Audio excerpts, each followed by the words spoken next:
Hello, and welcome to another episode of 5.5 Minutes to Sales Superiority. I'm your co-host, Lorin Bristow. And I'm Rick Wimberly. Welcome. Today, we'll be discussing a topic that gets a lot of airtime in sales discussions, but to many still remains a practical mystery.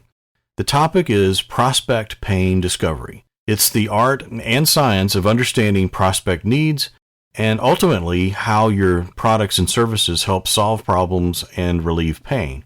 We're going to focus on upgrading your current approach by first looking at a few common misconceptions about prospect pain, then offering some next level tips to improve pain discovery. First, some misconceptions. Misconception number 1. The prospect knows and can articulate their pain. We've seen less experienced reps, armed with the idea that pain identification is important, ask the prospect the not-so-subtle question, so what pain are you experiencing?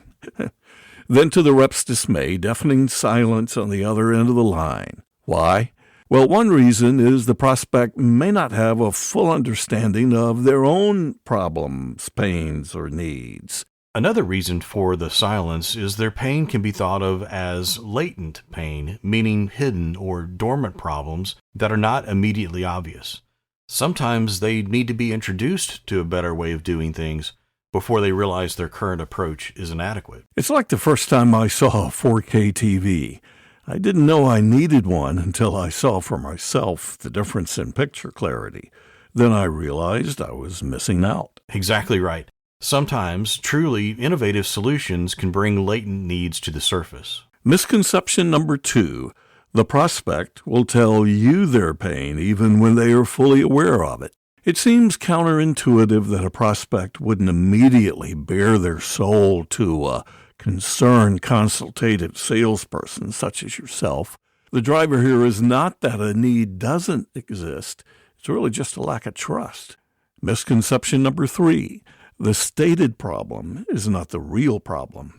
Again, it would be nice if prospects were crystal clear in what they need and how we can help them. But knowingly or unknowingly, prospects often mask deeper issues with surface-level symptoms.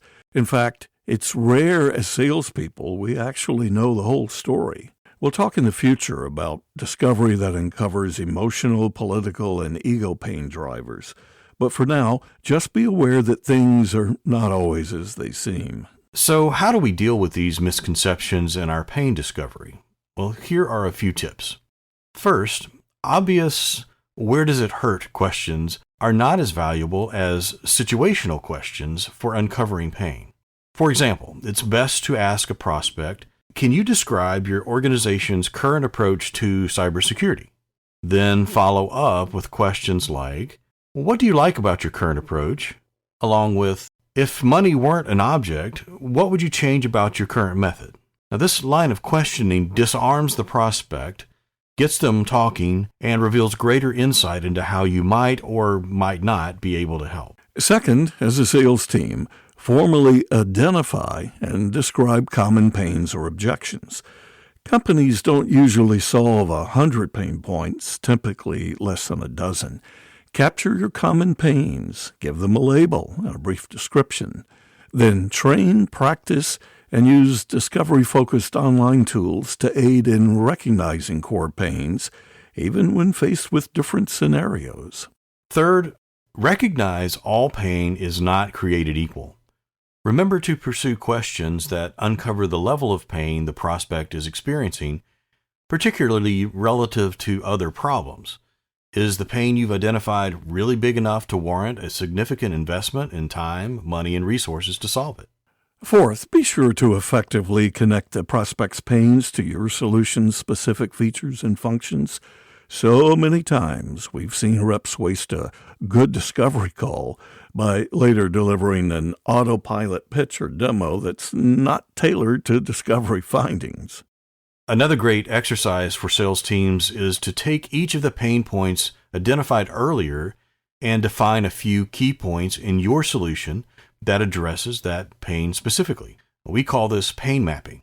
There is also an online tool we've created at excavase.com that helps you achieve this easily. It's designed to be used before during and after the discovery call for reps to reference discovery questions, stories, pain mapping, and other helpful things. Check it out. We have many more useful ideas for helping you achieve sales superiority. How about subscribing now so you don't miss something valuable? Until next time, thanks for joining us.